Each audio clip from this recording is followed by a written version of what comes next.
And now it's time for Silly Songs with Brager, the part of the show where Brager comes out and sings a silly song on Ben's record collection. I'm some guy who has some records, and I'm a certain kind of nerd that I guess likes to talk about those records because I like them. Well, let me turn that down a smidge.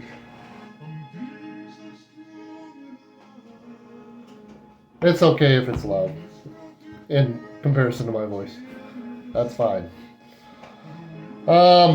Today we are talking about another Dan Fogelberg album. I've made one video about him before. I did a video on Home Free where I talked very briefly about it.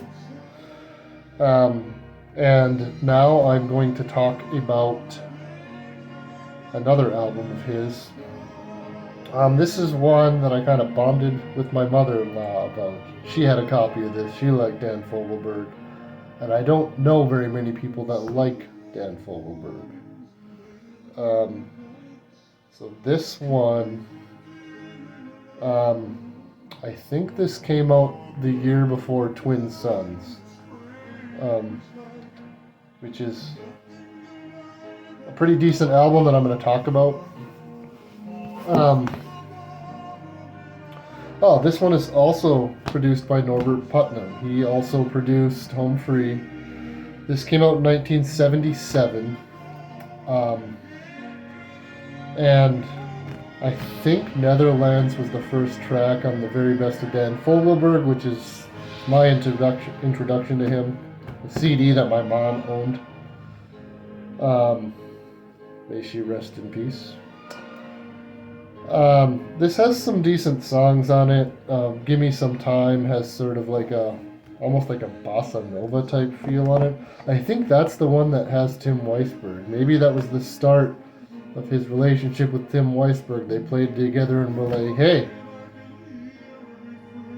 this kind of works. Let's do this. I don't own any Tim Weisberg solo albums, but I think he was kind of a thing in the 70s. I mean, a flautist, like a jazz flautist, but like somewhere in the popular music realm? I don't know. Seems unlikely to me. But he's a talented player, and I think he plays on Gimme Some Time. False Faces, sort of a good rocker. Nether Lands, kind of an Nether Lands is an epic song, like kind of a ridiculous epic song. We're hearing it now.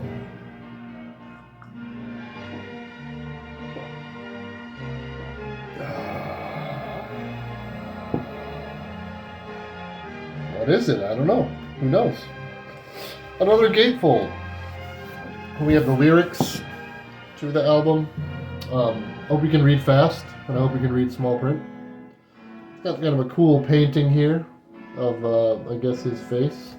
And this is what the front looks like. Look how mysterious he is. Ooh. What a brooding genius he is.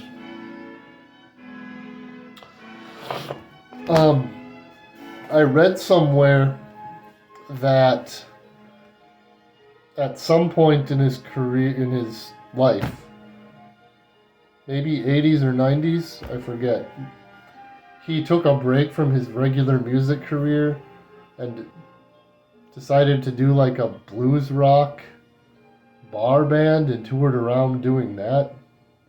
Maybe he didn't even use his own name, I don't know. But I mean, yeah, that's the kind of guy he was. He liked to jump around genres. I don't even know what you would call the song Nether Lands. Middle of the road? Is it like a rock bell? It's a song that sounds like it would be in a dramatic 90s cartoon moment or 80s cartoon. Once Upon a Time is a good track. Maybe I'll just put that on just for a sec.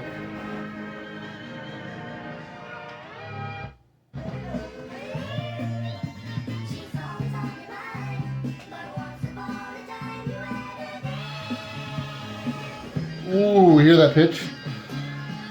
Yeah. So, yeah, Once Upon a Time is kind of catchy, good harmonies.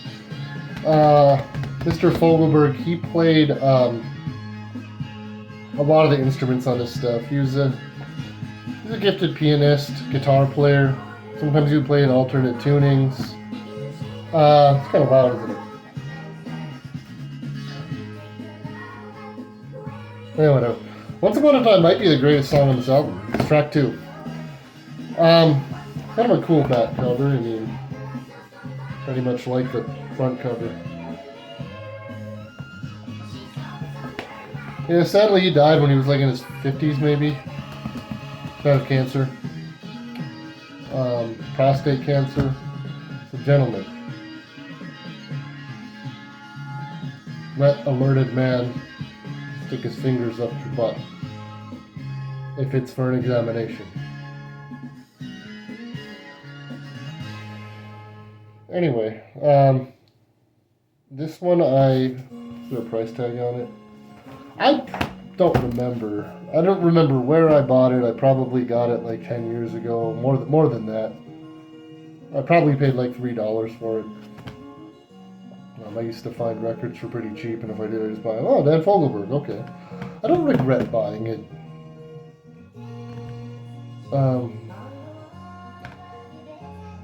I talked about Home Free briefly in a different video, and I gotta say, some quality songs in this album. I think Home Free is a good album too. I'm not trying to disparage it in any way, but this is probably a better album.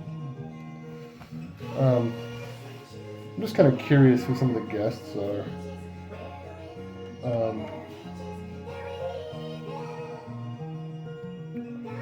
What did I talk about? I talked about Give Me Some Time. Yeah, Tim Weisberg did play on that. Just verifying that. Did he write everything on this? Probably.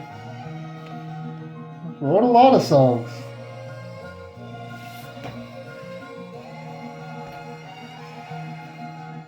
Oh, and he got a co-producer credit. Whatever that's worth, I don't know. Anyway, I don't think I really need to talk any further about this album. But, if you're into like 70s folk rock at all, just good songwriters, check him out. Got kind of a weird voice, but he's a good singer. Yeah, listen to it, or don't, whatever, who cares.